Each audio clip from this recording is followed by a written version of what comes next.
feedback solved. So the home center again works through outreach programs like the Minnesota Cup, Naturally Minnesota. We do cross campus programs such as National Science Foundation MNCOR that Ashley and Deb Miedema run. We work a lot with Pat Dillon with the Tech Transfer Office across the university. We host Gopher Angels, and Sarah Russick and is here from that group. Um, we also do a lot in terms of experiential education with the classes that we have across campus, connect about 80 interns with startup companies around the state, and have been pretty active in the last couple of weeks working with a lot of companies getting their Minnesota Cup applications ready, which are due on Friday.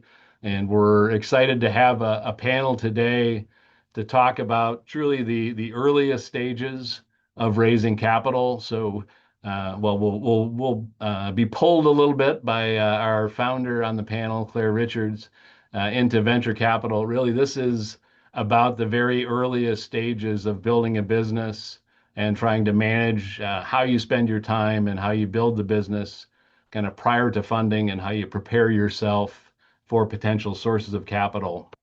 And then we'll have Claire share her story, and then we'll go to a broader panel where we'll have Pat, Sarah, and Haley all talk about their areas of funding and how that works together. So we'll have the Q&A rolling throughout.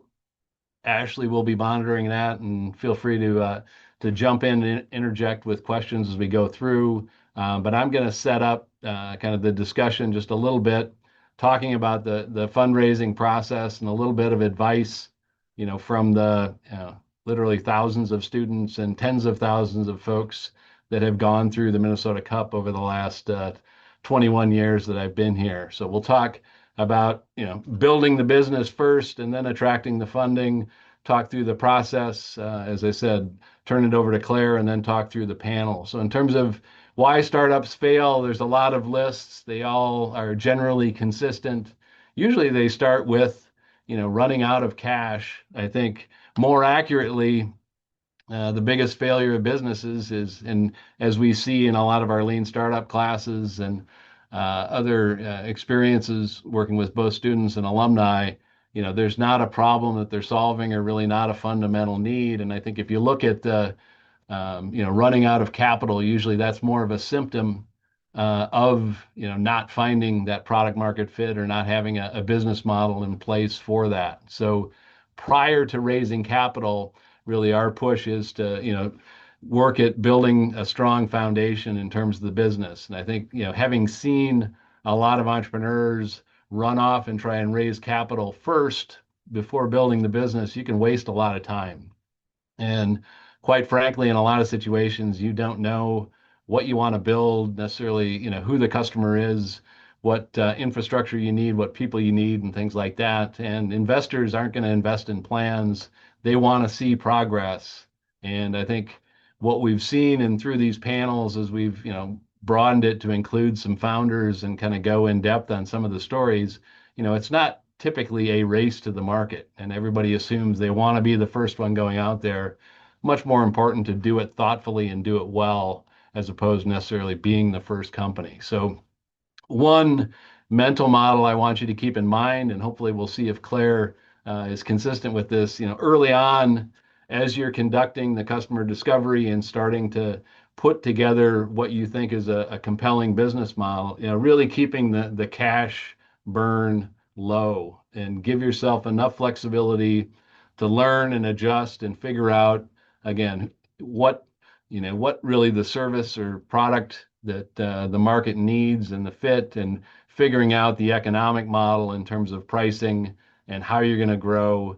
And I think defining, what capital you need and what before you go out and try and raise that capital. And then at that point, and I think there's a long history in terms of Minnesota companies, on the software side of the Code 42s, Leadpages, Sports Engine, that bootstrapped for a long period of time before they raised, in some cases, a significant amount, of venture capital. But a lot of other very successful businesses that again succeed by keeping the burn rate low for a period of time. And we've, as I mentioned, started bringing in panelists, for each of these sessions. And over the last 4 sessions, we've had You know, businesses that have bootstrapped, that have retained amongst the founder or co-founders, 90+% of their business, not chased capital, but have been very capital efficient, have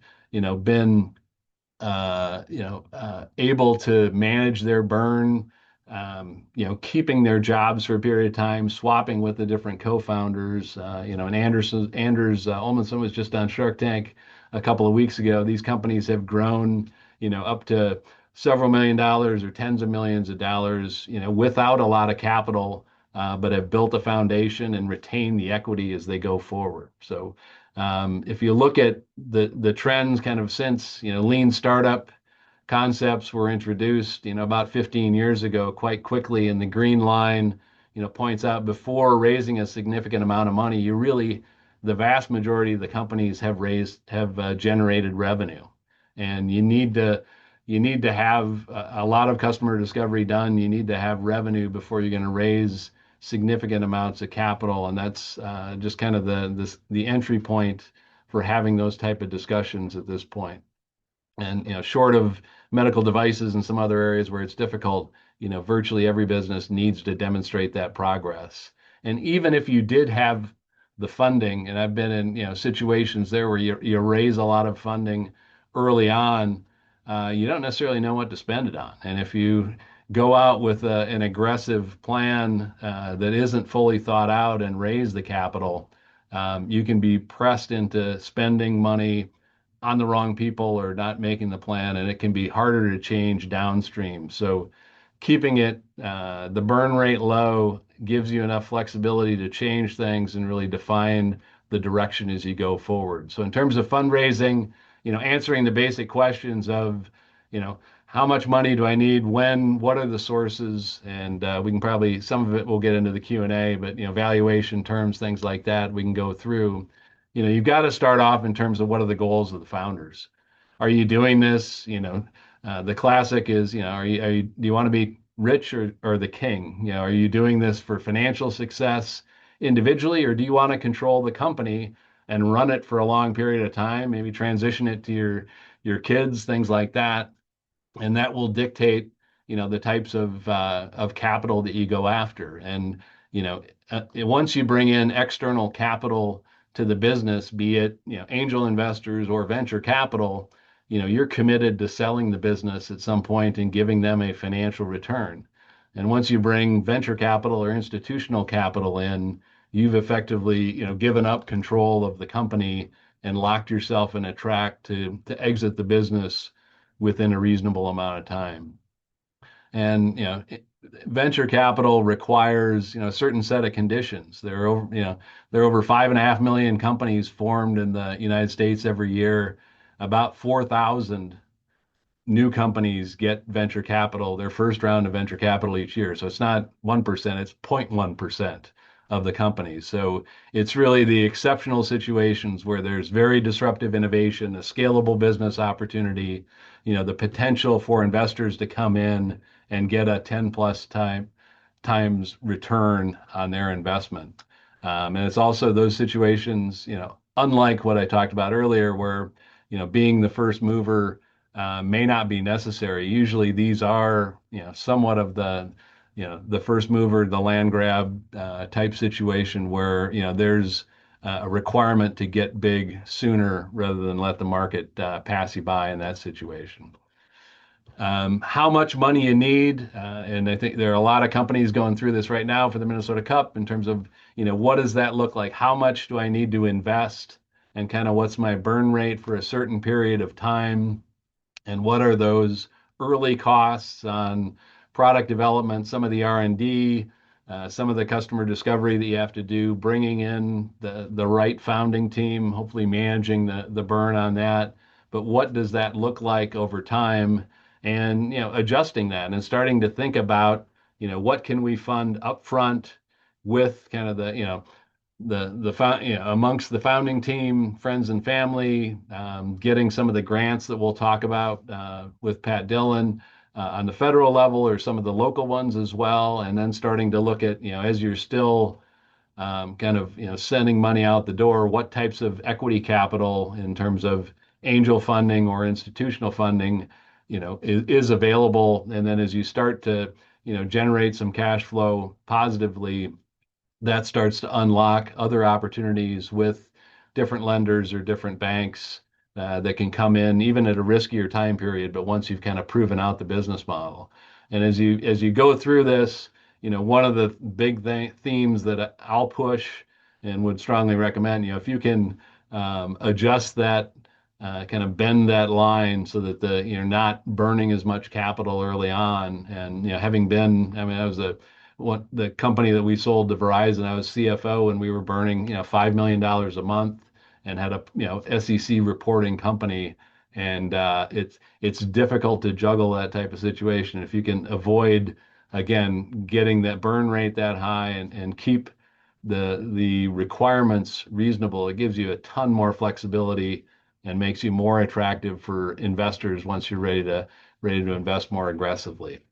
Having gone through, Minnesota Cup and advised a lot of alumni over the years, there are effective ways to save the capital, and again, on a personal level, not have to pay out the founding team, which is oftentimes a very big expense early on. So, building up a little bit of a personal war chest, keeping your day job, and again, the founders we've had on this call have frequently, bounced back and forth between working on the business and additionally funding and having a paycheck, so they're not having to put money out the door just for their own personal uses.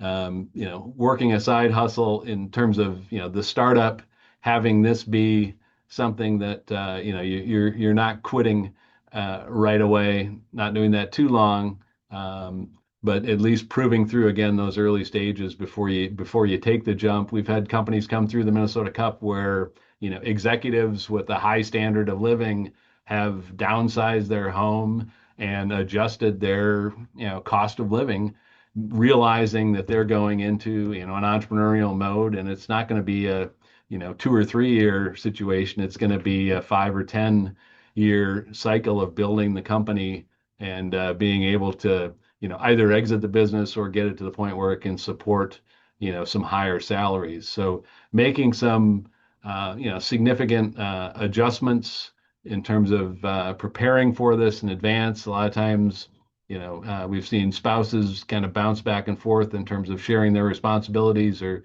taking an entrepreneurial risk while the other one is funding more of the home expenses. And bootstrapping is the other piece that a huge champion of. And we did this extensively. The company I mentioned we sold to Verizon, we got over $40 million of vendor financing for a lot of the equipment we bought. We were able to lease a lot of the software that we built from financing firms, and leaning on those vendors or partners can be extremely helpful. But the customers are the first ones really to go to in terms of being able to get some type of prepayments. And if you're out solving truly a meaningful problem, seeing if they can invest in you and be a partner with you, there's no better sign that you're onto a good solution, and that you have an opportunity for, becomes very attractive. It's a great signal for future investors. We'll talk about the non-dilutive grants through Pat and other areas. Also, in terms of prizes, Minnesota Cup, again, being selective, just kind of like accelerators. You don't want to have it be a continuous beauty contest, but going through competitions like the Minnesota Cup can give validation as well as provide some initial capital for you to get going with the business. Again, bootstrapping and pre-selling, is a great route to go. Certainly, in terms of a lot of the software businesses that we used to invest in or I've been involved in, going out and solving a problem for one customer. And, we were successful in terms of reframing it, not having it be customer discovery, but you were doing consulting, solving a problem for one customer, getting paid for it, and then really looking at productizing how you could, build a system that would support, hundreds or thousands of customers with a similar service, but that would really fund your R&D of the product. white labeling products. I know Monica Nassif is on her book tour now. When she originally launched, Mrs. Myers and Caldrea, she, bumped into at one of the conferences, the folks from Williams Sonoma, and she white labeled her product, her cleaning product, and sold it through them, used the margin for that to really build her brand and launch her own product. So there are creative ways where you can do that. A lot of the e-commerce businesses where you're getting the cash up front, as long as you're continuing to grow, can be successful, not sinking money into heavy assets, but partnering with other groups. You know, you really have to think about how do you keep that capital requirements amount low. I'm a huge fan of rewards-based crowdfunding.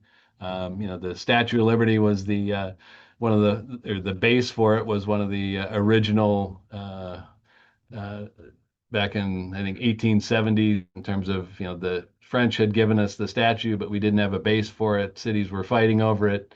New York put together, and the publisher of um, uh, the New York Times, put together a crowdfunding campaign where I think for $1 you got your name in the paper, for $5 you got a little statue, and they raised the funding for that. So this is not a new concept, but it's a great way, particularly if it's a mission-based business or you've got a real rabid fan base or customer base, of being able to validate the market through the pre-sales, fund the initial production runs. It's a big effort, but if you can, it's effectively a product launch with your fans that who usually are understanding in terms of delays. So if that fits with the company, I've seen that be successful quite a bit. In terms of you know from an entrepreneurial perspective, the hardest thing is always going to be the fundraising, and you ask where that's where they need help or the biggest challenges. Um, but not wasting the time prioritizing building the business over the fundraising, realizing that the fundraising when you do get the funding, isn't the end. That's just the means to the end. Spending the time up front in terms of the validation of the business model, understanding it, and then making sure you target the right sources of capital, which is what we'll go through with the rest of the group here. So, briefly, we'll go through and we'll make these slides available to the folks. I won't go through all of it, but the grants aren't always available. They can be, administratively challenging to go through, but for it being non-dilutive, can be a great source. There are a lot of organizations in the community, CDFIs and other groups, Women Ventures, Neon, others, the support targeted groups that can be great for loan funds. Haley from Bell Bank will talk a little bit about some of the programs they have. And, as you get going further with your business, funding some of the hard assets, or starting to look at working capital as well. Accelerators locally, certainly Techstars, Generator, make investments in companies. Plug and Play is a great connector in terms of access to capital. So they can be a good way, again, getting advice early on and potentially some capital from those businesses. The equity side of the business. And I remember telling one of my students as I was, cutting some checks for one of my former students, as I was helping to fund his business, giving him the early equity to kind of keep the payroll going. This is the most expensive money you're ever gonna raise, because the risk is so high in terms of early capital. So as you're raising the money, you want to think about the future milestones and getting to that point to reduce the risk so that the money will be less expensive. Being reasonable with your investors, they've got to make money as well. You want them to stay good partners with you in the long term. So being fair with them and not maxing out the valuation if it's a high point, and being disappointed a few years later when you find yourself in a difficult situation for potentially a down round. So think long term on that. And understand, you're going to hit surprises. You're going to run into trouble, and whether it's two or three times in terms of the timing and the amount of capital that you need, leave some buffer there. And raising equity capital is very much a relationship business. Will always be, as much as some of those steps have moved online. You've got to develop relationships with those folks. From a milestone standpoint, you need to move from left to right here of convincing investors or whether they be angel or venture side, that you've got something that the market needs in terms of a unique product. It works, it's tested, the IP is in place. You've got a management team that can scale it up. You've got an economic model that makes money, and you know how to additional money will generate capital, and that you can continue to raise capital as you go from left to right on this. The risk goes down, the access to capital goes up, and the amount you have to give up in terms of equity goes down as well. Won't go through all this, but actually, this was a slide that Patrick Meenan from Arthur Ventures had developed a number of years ago. But in the early, if you look at the uses across, as you're initially setting things up, it's going to be hard to get people to invest in you who aren't familiar with you. So that's where the founders and the friends and family and folks will help support, potentially with grants if those are available, and the right type of, oftentimes more research projects. The pre-seed side, you can start to get into some of the angels, accelerator programs, and things like that as you're finding the product market fit, getting users, getting initial customers, and then the seed stage and larger amounts. Each round as you go through, you're going to give up 10 to 30% of the equity. And again, the investors will only come in for that amount if they see long-term potential for the business. So that's kind of a quick overview. We're going to jump into it now with the panel. And before we have the different funding sources go through, we've added this, as I mentioned, and Claire Richards, we've been looking forward to having join us for a number of months. And she's had some recent success that I'm really interested to learn about. But she was a MinCup winner a couple years ago and has been very effective in terms of the sources of capital they've raised. But Claire, if you can take us through initially, just let us know about, introduce your business and the kind of your entrepreneurial story, but then take us through the funding from getting off the ground initially through your most recent success lately. So Yeah. welcome, Claire. Thank you, John. Absolutely. I'm very happy to share. So I'll just start by explaining what we do, and then I'll break down our story, which starts quite a few years ago now, actually, through a funding lens. So at a high level, Impacts works with schools across the country to give parents a way to buy school supply kits online. So these kits are tailored to their child's specific grade level list. And then we ship those kits directly to the school or directly to the home. So it's actually a very simple concept, makes school supply shopping easy. We have a social impact model built in where parents can donate at checkout. We match a portion of those donations, and all of that goes right to the school to help fund their critical areas of need. So we sort of fall into the impact area, but I want to touch on that in just a little bit and how that should potentially be framed from a funding perspective. So let me start all the way at the beginning. We were inspired to start this company through two different avenues. The first was my husband and I worked at OfficeMax in college, so we saw the parent shopping experience in the back to school season. And then fast forward a few years, we saw the teacher experience through some school supply drives we were doing.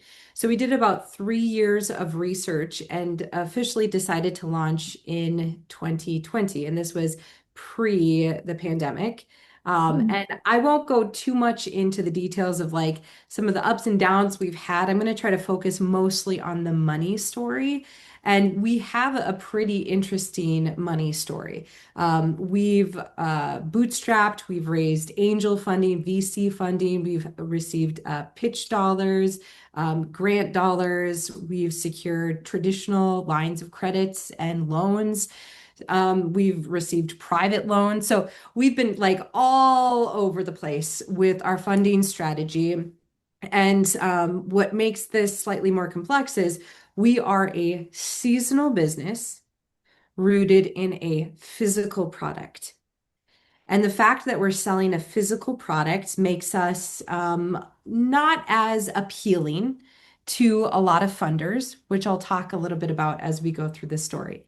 Now, the benefit to that, I'm just going to throw this out there for anybody who is right now thinking about starting a business that isn't an AI tech business. I would encourage you to think about the benefits, which is, in our case, we are pretty impervious to the AI disruption. School supplies are not going away. We are recession proof. I mean, we are pretty much a sure bet as long as we do our job and we continue to offer the best possible option to parents. We're not going away. So having that kind of security and knowing that our business isn't going to be disrupted with the next Anthropic rollout is actually a benefit to us. And then it makes fundraising a little bit more challenging. So let me start with those first couple of years. So we launched in 2020. And the fact that I'm married to my co-founder makes this also challenging because we don't have a backup plan. We don't have a second income. We are entirely reliant on this business. So we started with $17,000 in the bank. And that is what we used for the first year. Now, I continued to work in a mostly full-time capacity and then was basically moonlighting on the business.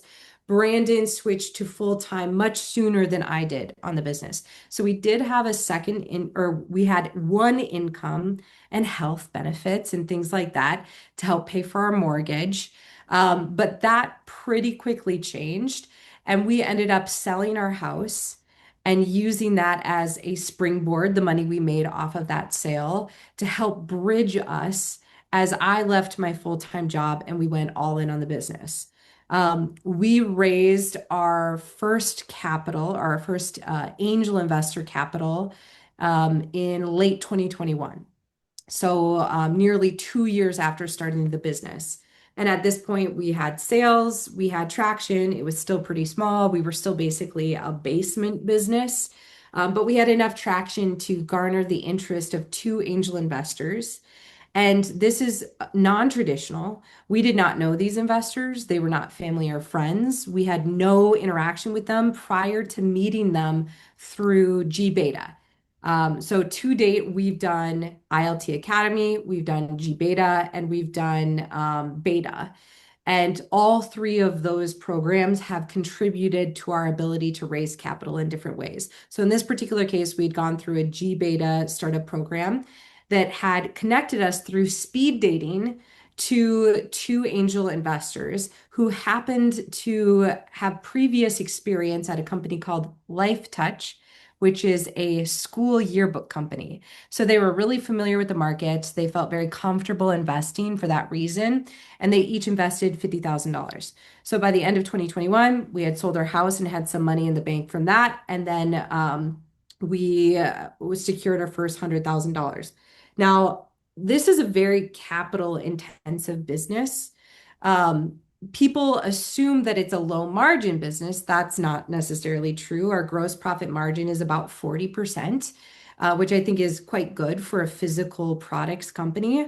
However, it's still capital intensive because you have to buy the product in advance and you're receiving payment for that product, potentially months after you are purchasing the product.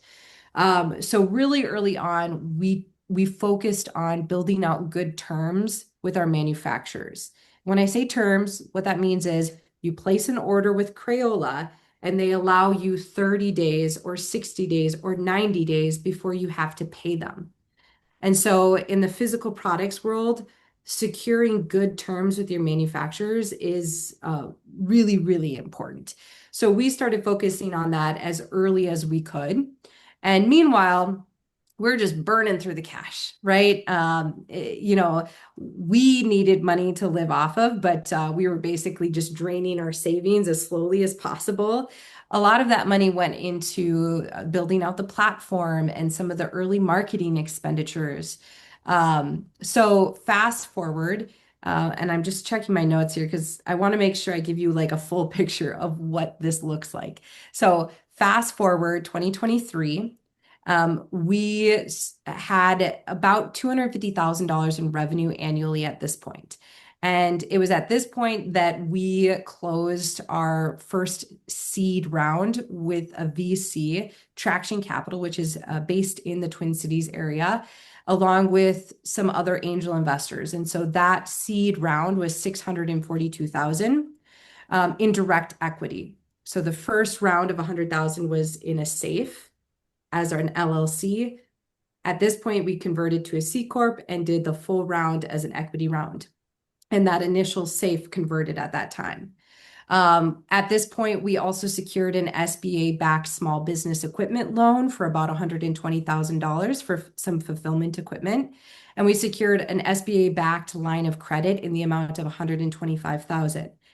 That is, I would say, pretty unusual for an early stage startup, especially one that we were not profitable at that time. And so to secure a line of credit, honestly, I think is really relational. So in this particular case, I had built a really strong relationship with a local bank. And so there was a baseline of trust that existed. Because mind you, we had sold our house at that point. Even if we were a co-signer on this loan or a guarantor on this loan, it didn't really mean anything because we didn't really have assets to our name other than like partially owned cars, essentially. So the relationship with the bank was really critical at this stage to get that line of credit. And all the while, we're continuing to grow our terms with manufacturers, trying to increase it from 15 days to 30 days, from 30 days to 60 days. So fast forward 2024, we were awarded a $35,000 innovation grant from Launch Minnesota, which was really helpful. A lot of administrative work. So you just have to be prepared for that. Any sort of grant or government assistance is going to come with oodles and oodles of administrative work, and you got to carve out time to do that. It doesn't mean you shouldn't go after that money. In many cases, like you have to, it's part of your stack, but you do have to account for the work involved.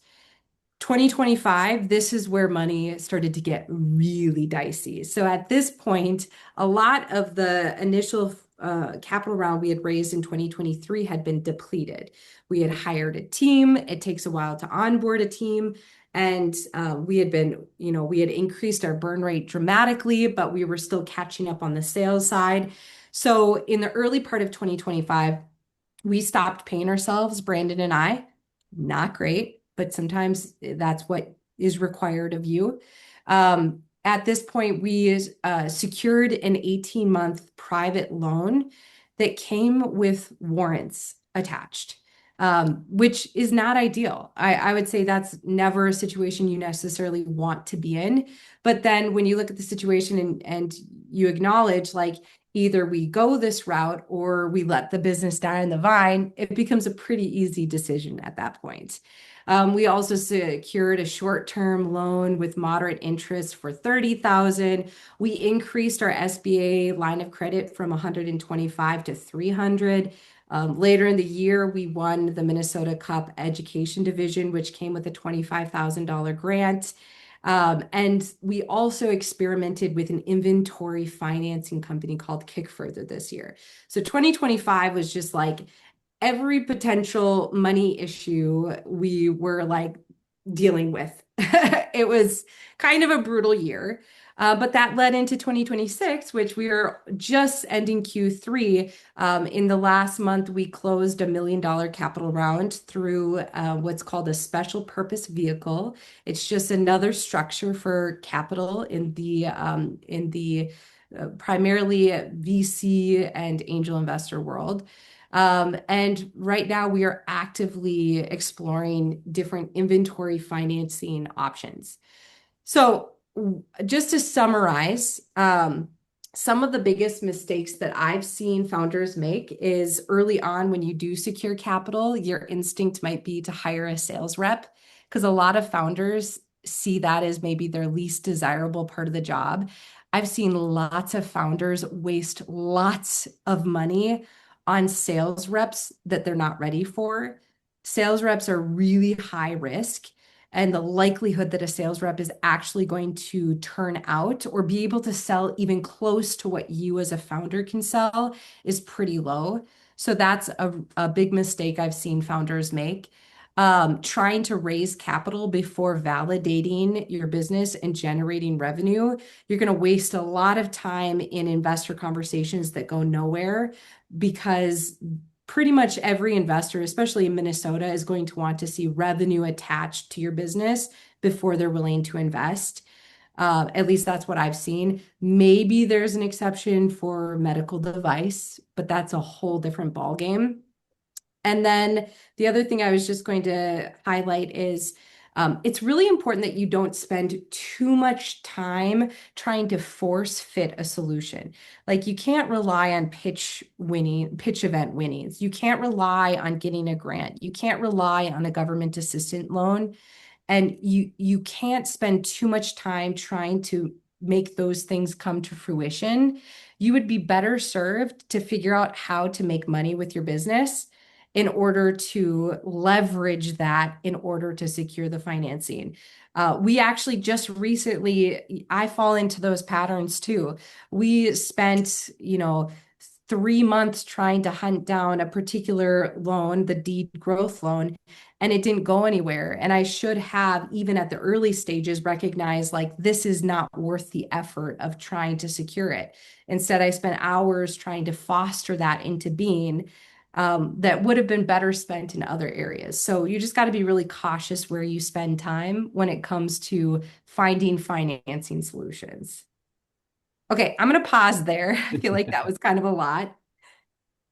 Great. Well, some great lessons, Claire, and really impressed with, how many different sources you were able to tap into. And as you say, continuing to have a lot of options available as you grow the businesses. So we're going to go through kind of starting with the earlier forms of capital and start with Pat in terms of on the grant side, if you can introduce kind of the category in terms of grants that are available and then specifically within your own area in terms of tapping into some of the federal funding.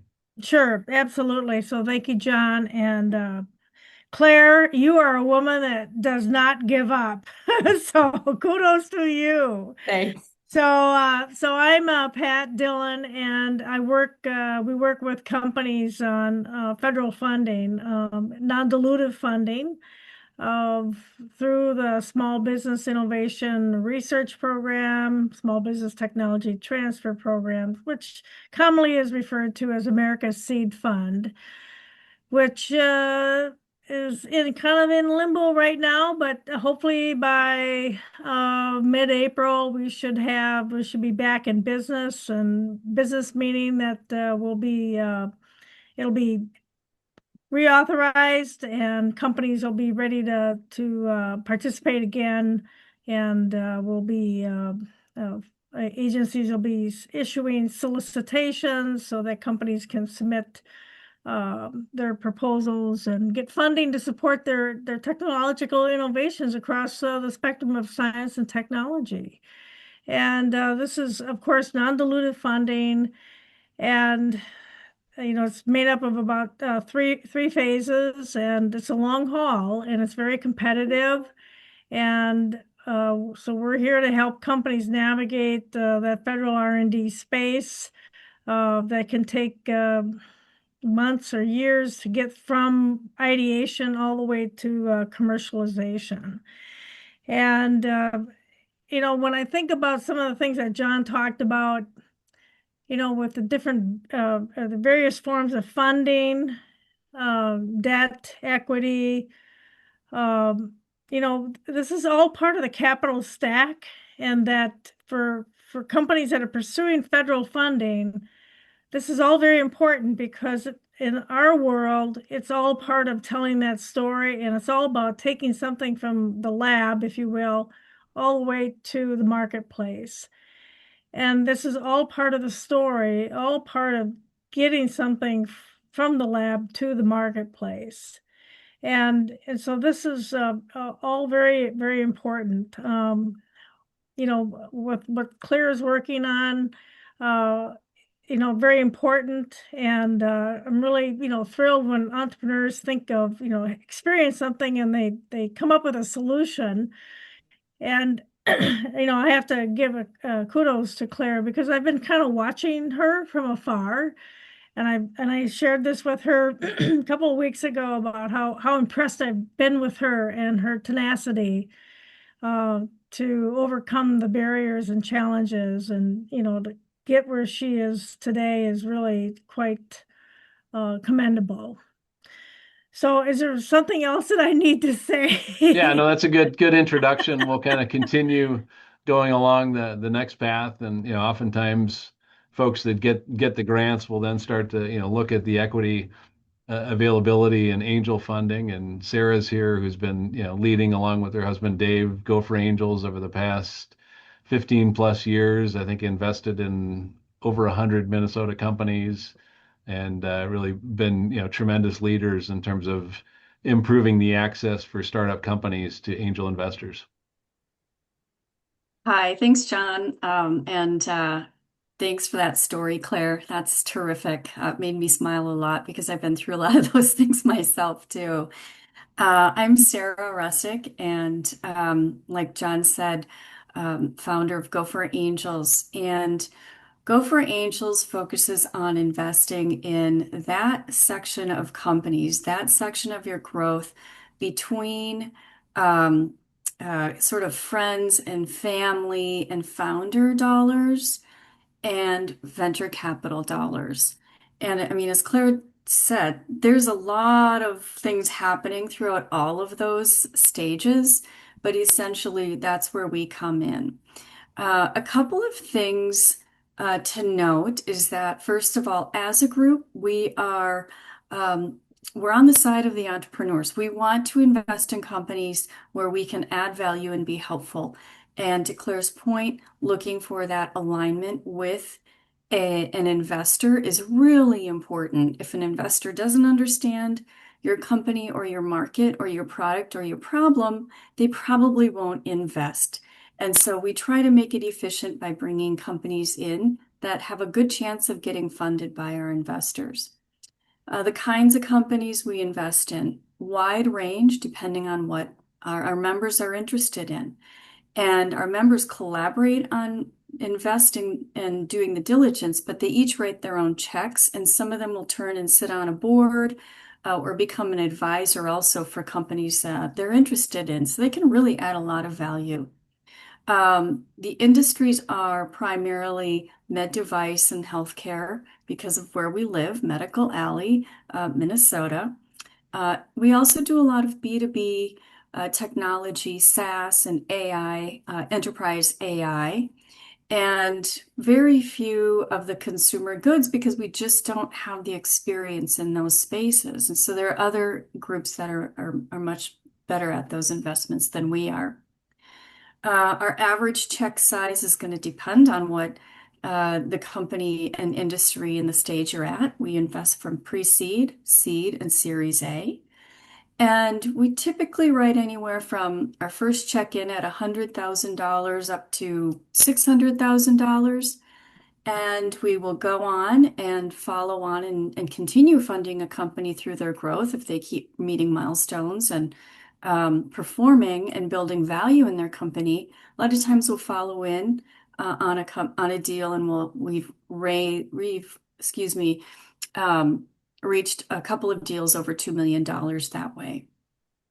And again, one of the key things we're looking for is the potential for liquidity. Investors, this isn't a charity, and it isn't, we're friendly money, but our investors only continue to invest when they make a return on their investment. So it's really important that you keep that in mind when seeking money from angel investors. I could go into a lot of the detail on all of that, but I'll stop there and turn it back to you. And Sarah, most of the structure is typically, I mean, is convertible notes the majority of them, or what? Yeah, interesting question. So there are cycles in what's popular and sort of the different vehicles entrepreneurs are using. And we see really cross section of safe notes, convertible notes, and preferred equity. Obviously, the farther along you are in your funding, so if you're a Series A, for instance, you're typically going to be an equity, preferred equity at that stage, which means you're giving up shares of your equity shares of your company to an investor. Prior to Series A, we often see convertible note or safe notes, and those are promissory notes. Those are instruments that say, hey, if you meet these milestones within this time frame, then our early investment on you will be rewarded and converted into maybe 20% extra shares at the time of conversion. You might get some interest rate back on your money, but it gives you the ability to grow your company without giving up that actual, liquidity or equity. Yeah, or spending too much time fighting on the valuation at the Yeah, early stages, right? yeah. Great, thanks, Sarah. And Haley Margetta is going to joining us now from Bell Banks, and one of the leaders in the lending community, and they've had some unique products to serve kind of the earlier stage companies. But typically, as I mentioned earlier, the lenders will come in a little bit later, and in Claire's example, we're able to provide some important funding for the seasonality in terms of the line of credit, as well as support some of the assets that they had in their business. So Haley, why don't you introduce yourself? Sure. Thank you for having me. Like John said, my name's Haley Margetta, and I'm representing the caboose of this discussion in bank financing. And Claire, I actually can't think of, I've done this panel a couple of times, a better entrepreneur to be on this panel through the funding lens. I mean, what a journey. And having touched all those, you have a lot of wisdom. So it's cool to hear you talk. So, a couple of things I'll share. I've been in lending for 15 years. I was at JP Morgan for a very long time, and now I run business development for Bell Bank, which is a regional bank based out of North Dakota. Point is, I've worked at very, very big banks, and I've worked at regional banks as well. So when I talk about lending, I'm talking about banks at large, not just Bell. When you're a startup, a small business, we typically want to see some things that Claire spoke to. But John, the reason we're at the end is because we're looking for cash flow. So you have to have revenue, right? You have to be making some money. Why? Why do we come in later? Is because you need money in order to pay the loan back. A loan is something that is you are charged interest for, and then over a set period of time you pay it back. So if you're wondering, well, why don't banks come in earlier? That's why, because of the repayment source we need. The kind of companies that banks mostly, I think, are looking for are going to be privately held, and they're going to be, I would say, closely owned and operated and local, which would probably fit most folks on this call. Of course, if you're a very large public company, you're probably not on this panel.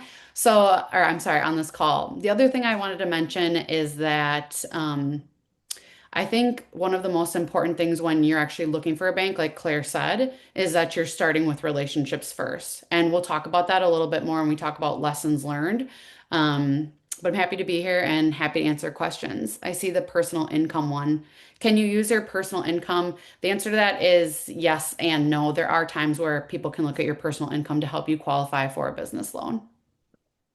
Yeah, and I think in furtherance to Haley's comment, I think Pat's been helping literally hundreds of companies over the past 20 plus years here in Minnesota access the capital, and Dave and Sarah have done a great job in terms of making the angel network more approachable, and then the banking side, getting those relationships up front. So talking to these various groups and looking forward with your business plan and developing those relationships is important early on, but you don't necessarily know how that path's going to unfold. Claire, I'd love to have you kind of think back a little bit early on. You've obviously impressively been able to keep this moving and growing, and successfully expanding the margins as you talked about.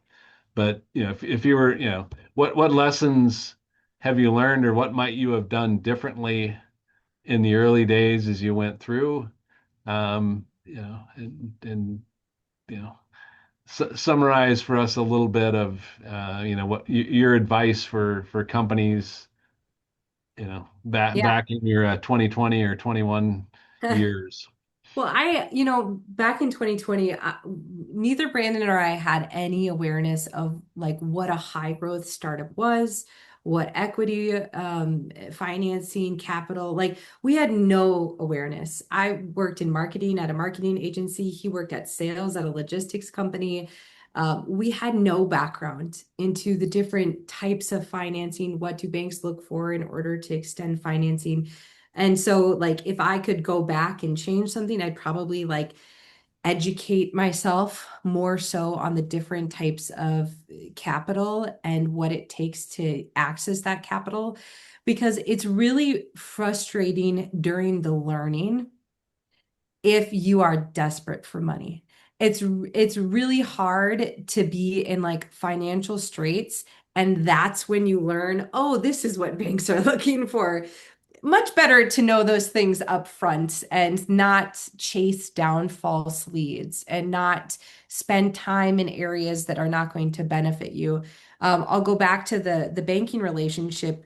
Our banking relationship has been crucial. That line of credit, I mean, in the scope and scheme of our revenue and how much product we're buying, it's not that much, 300,000.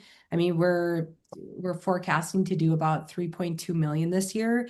So it's not that much in the scope and scheme of what we're doing for revenue, but it's still essential. Like we are using every cent of that capital in purchasing product and making sure the right infrastructure is in place. I have probably had over 15 conversations with different banks, most of them who say like we're startup friendly banks that have gone nowhere. That have basically, I can tell you 5 distinct times a lender has told me straight to my face that we should plateau for a couple of years so we can prove profitability in order to increase our line of credit, which that obviously is the antithesis of a high growth startup. We've been about doubling our revenue every year for the last 4 years. We're not going to plateau for 2 years just so we can show the bank, like, look, it looks nice, So we have to go elsewhere to get the kind of capital we need to maintain the aggressive growth. So what I think our biggest mistake to date, money related, is we signed a 5-year lease on a warehouse that we outgrew in about a year. And so that's still on our books. We're still trying to find a sublessor. It's about $90K a year. I mean, we could have a pretty stellar hire if I wasn't wasting $90,000 a year on an empty warehouse. So not everybody is going to have that issue. Not every business is going to necessitate a 10,000 square foot warehouse space. I can just share that that was one of our biggest mistakes. So if you can avoid signing long-term leases, I would recommend it. And I would just say like the journey as a founder can be very taxing, especially on your relationships and on your own mental health. I mean, being a founder is like riding a roller coaster that hits a high and a low about every 60 minutes. And money is probably about 50% of those highs and lows. It is money related. I'll just tell a very quick story and then we can switch to somebody else. But last year, 2025, we were in pretty dire straits from a funding standpoint. Everything else was looking good. Our sales were going up, our school partnerships were thriving, like every aspect is looking good except for the money. And so I was about an hour away from pitching to a room of 50 angel investors when our third-party logistics partner, who actually fulfills our kit, called us and told us that they were going out of business as I'm about to go pitch to 50 investors. That was a really brutal a brutal day, a hard day, but we ended up meeting an investor who has now become an absolutely crucial part of our business and has changed the trajectory of our business at that event. So even through the highs and lows, you had to stick with it. and you have to have the tenacity to work through the challenges. Great. So avoiding some of those, and I know Beth Finbo from Busy Baby was on a panel just last week as well, talking about kind of a real estate fixed cost that she got into that, trying to maintain your flexibility there. So a good lesson learned. Claire, you'd mentioned earlier as well about kind of impact framing in terms of investors, and maybe touch on a little bit if you wanted to make a comment in terms of the different investors and their different goals Yeah, and I how you will. communicate. I'll just share very briefly, but then I think Sarah should also answer from the lens of an investor. Yeah. My impression is that the world really cares if you're trying to accomplish a social mission with your business, but investors don't. And so it doesn't mean that you should change your mission. It doesn't mean that you can't do good with your business. You just need to shift your messaging depending on who you're talking to. Yeah, good point. Sarah, I'll let you respond to that from the angel investor side. Sure, sure. No, Claire's absolutely right. Um, Investors do care about the story. They do care about what you're doing and doing good things in the world. But the story is the money for investors. And, one of the mistakes we see in pitches will be too much time spent on the touchy-feely story when investors want to learn about the business. They want to learn about how are you operating your business and how are you growing your business and how are you going to make money along the way? Because at the end of the day, that's why investors are there. And that, on the other hand, absolutely does not mean that investors don't invest in social good businesses, um, because we do. They just have to have a business model that's sustainable and can continue to generate revenue and grow. But bottom line, seek alignment between the kind of growth you're after and the kind of money you seek and you take. Great. And Pat, do you want to share a little bit, maybe some experiences you've had, either successful entrepreneurs that you've worked with, or maybe ones that have made some mistakes, on relying on federal funding, which isn't guaranteed and is a long process. So maybe share an example that from your experiences with the group. Well, you had a slide tonight where you had 4 entrepreneurs. You had Bird Spokes and Anders with Replenish, and so of course they're both SBIR funded, and really thrilled with Anders and getting on Shark Tank. It's not very often that we have an SBIR funded firm on Shark Tank, and I'm glad he did well. But not necessarily deep technology, though, any of these, right? Well, it's med tech because of the Yeah. nozzle, the Yeah. myo nozzle. And, I remember when I first met Anders and he shared his concept with me about the myo nozzle, and I really liked it. I thought that's really, really interesting. And of course, his background and so forth, so it all made sense. And it took a while to get funded, but that has now led to a second SBIR that has application to infants that actually suffer from obstructive sleep apnea, believe it or not. So I mean, there's like all these really innovative aspects of what he's working on. I think, we're in the process of scrubbing the list of all the SBIR funded firms since 1982, and there's like 470 plus companies on this list, and a lot of them, of course, I mean, I've been doing this since the 90s, so I'm like, recalling some of these stories of all these companies, and well, that one didn't make it, or that one got acquired, or that one merged with another company, or this one had an IPO, and there's all these pathways, and the ones that didn't make it, and I would say that there was either the technology was too early, or the company didn't have a good understanding of who the customer was, or they just didn't have that commercialization understanding, or they didn't raise enough money. There's a variety of reasons why it wasn't successful.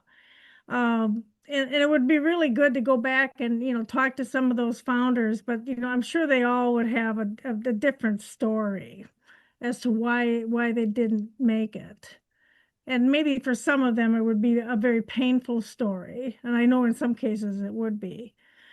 But it is, I think for the people that are on the call tonight, it's just to really be thoughtful and strategic and with everything that you want to do, and reach out and get advice and guidance from those that are around you that you know and trust, and take their advice with with a lot of sensitivity, because they've probably been there and done that before, and there's a lot to be learned. And Yeah, I think it, not everybody knows everything, but it is a tough world out there. And even in the SBIR world, I mean, in today's environment, um, it is all about commercialization. And you have to be thinking, even though we know it's all about the science, you got to prove it out, but you are on a commercialization pathway. And you're going to have to go out and capitalize this company in some shape or form, whether it's through angels, strategic partnership of some sort, or maybe you're going to bootstrap it. But just know what that pathway is, and just plan for it. John, can I add just a really quick note there? Because absolutely.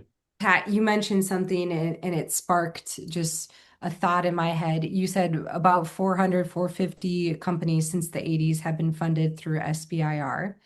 Most VCs are evaluating, 500 plus startups to fund 10 a year. Banks don't really want you until you're profitable. Even pitch competitions like Minnesota Cup, 3,000 companies apply, 90 get in, 10 win prize money. If you are lucky, and I consider us, we've worked our butts off for this business, and I still consider us to have won the lottery over and over again, to have had these opportunities. And the reason I bring that up is not to discourage people from pursuing entrepreneurship, but you owe it to yourself to take this very seriously. You owe it to yourself to vet the ideas, to make sure that somebody actually wants to buy the thing that you're making. Like, you owe it to yourself to not go on a wild goose chase and drain your savings and lose your house. Be diligent, vet your ideas, and take advantage of, like, we never paid for a startup program. That's not going to always be the case, especially since we've seen funding for entrepreneurship related programming go down in Minnesota since Launch Minnesota was defunded, and all of these things. We're not always going to have the pleasure of free to entrepreneurs programming, but what exists out there, you should absolutely take advantage of, because you owe it to yourself not to go on a wild goose chase. Yeah, make sure it's worth your own time as a first test. So Haley, can I tell a little story? Sure, a short one, Pat. Because it just, this was when I was working for the University of Wisconsin, and there was this guy that I was kind of talking to, and he was building these prototypes of this door breaching device, and he was spending hundreds of $1,000s on this prototype, and he was having all this work done down in Florida someplace or whatever. And I thought, well, and he thought he was going to sell it to the military. He thought it was going to, these law enforcement offices would buy it or whatever. And I said, well, first of all, do you have a business plan? What, et cetera. And I said, well, you got to figure out who's going to buy this, and then I thought, you have no idea how you're going to sell the first one. And then I thought to myself, I said, well, how much money have you spent on this? And he says, like, 250,000. And I thought, oh my gosh, your wife is a saint. for allowing you to do that. And I thought, a lot of people, just don't have that kind of money to put towards something and not have an end game in mind. We can't just, fritter our money away like that. So, the goal is we want an ROI on our hard-earned dollars. So, be very thoughtful with it. And what Claire said is so true. You just really want to be thoughtful with every step that you take, and don't be afraid to ask questions. And it's okay if you don't know. I always tell our clients there's no question that's off limits, because in our world of the federal R&D arena, it's a complicated environment and it's not for everyone. But if you have a question, you need to ask, because if I don't know it, I know who to go ask. And that oftentimes leads to a conversation with somebody at the federal level, because it is a very complicated and environment that we operate in. Yeah, you've got to look forward on the commercialization path, and as Ashley noted in the chat, there's still, we do get some funding still from DEED to provide free resources online for companies going through, whether they're high tech or no tech, similar to Minnesota Cup, completely free for the entrepreneurs to go through, and you got to make sure it's worth your time first. So great point by Claire. Haley, I want to go to you in terms of our caboose here, and maybe talk a little bit about what good entrepreneurs do that effectively utilize their commercial lending partners. Yeah. you know Yeah, and I'll be brief. So, the most common types of lending facilities that entrepreneurs are looking for are going to be called lines of credit and term loans. So, that's for inventory funding. Maybe you need to buy some equipment. Maybe you're looking to buy a building. Those products, specifically lines of credit and term loans, are the two products you're most likely to use. And how do you get them? The way you get them is by having three things in this order. Your business must have cash flow, right? And cash flow and net income are a little different, but just go with cash flow right now, which means you have to have revenue. That's the primary source of repayment. For all banks, their secondary source of repayment is collateral. That's the hard assets in the business, right, that John spoke about earlier. And the tertiary, the third line of repayment, is guarantor support. So when the banks look at your financials, it's where's the cash flow? Is there collateral? Is there guarantor support? And in order to qualify for a line of credit, like Claire is talking about, or a term loan, that is some of the cheapest funding you can get relative to equity, then you have to demonstrate you have at least two of those three. I would say people who have very successfully used bank financing have figured out the balance between I want to grow really fast and I want to just drive reinvestment in the business so the business is losing money. Totally fine. We know why startups do that. Well, what's the line between I need to show a little bit of cash flow so I can grow with debt that only costs me 6 or 7% versus equity, which has a different cost structure? So the SBA, Small Business Administration, is a fantastic way to get lines of credit and term loans to help your, I'm going to call them small or young company grow. To be clear, you can't go to the SBA's website and apply for an SBA loan. You have to go through a preferred lender. You have to go through a lender. So you'd have to go through a bank, or you have to go through uh, a credit union, something like that. And Claire, yeah, the SBA lending has some qualifications, single investor. Yeah, you'll have to guarantee. And the last thing I want to mention, as far as what people should look out for when they're taking bank financing, first of all, let's just remember for all funding sources, funding does not solve revenue problems. And a lot of times I hear people say, but if I only had this loan, I could do A, B, and C. I'm sure there's some truth in that, but when your focus is always on funding and never on actually driving revenue and seeing like natural organic growth trickle down to the bottom line, you have a problem. With that, you can become over levered and then you're going to have really big problems. And then the other thing that I would implore everyone here to do anytime you're signing an agreement, a business agreement with a partner, a venture capital firm, angels, and specifically a bank, please read the documents. A lot of times we outsource to attorneys. Fantastic. They are the smartest ones in the room, I'm sure, but you still need to read it so that if something happens, you don't say, I didn't know.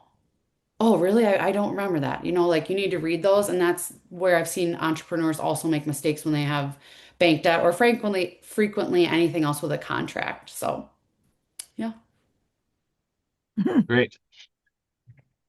Thank you. And I know in terms of, one of the things I think about the Minnesota community here, and Claire, through her LinkedIn online, and as I mentioned earlier, Sarah and Pat have been a great, very approachable resource, and some of the bankers we have here, like Haley and Bell Banks, have gotten very involved. So, it's a receptive community. You don't need to do this alone. You can talk to a lot of folks and learn from their mistakes going through it.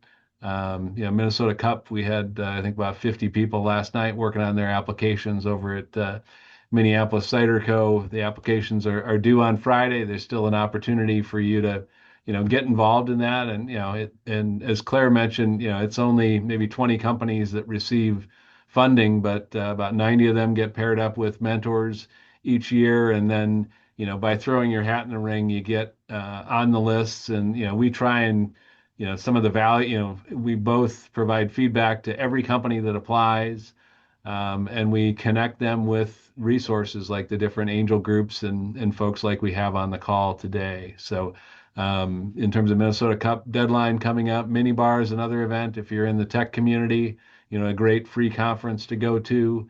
In mid-May, we'll have Plug and Play. We'll be back on campus. If you're interested in sustainability, and we'll be doing our annual end of year Founders Day showcase on campus as well. So those are all free for entrepreneurs, great opportunities to connect, get advice, share your plans and ideas, and get feedback.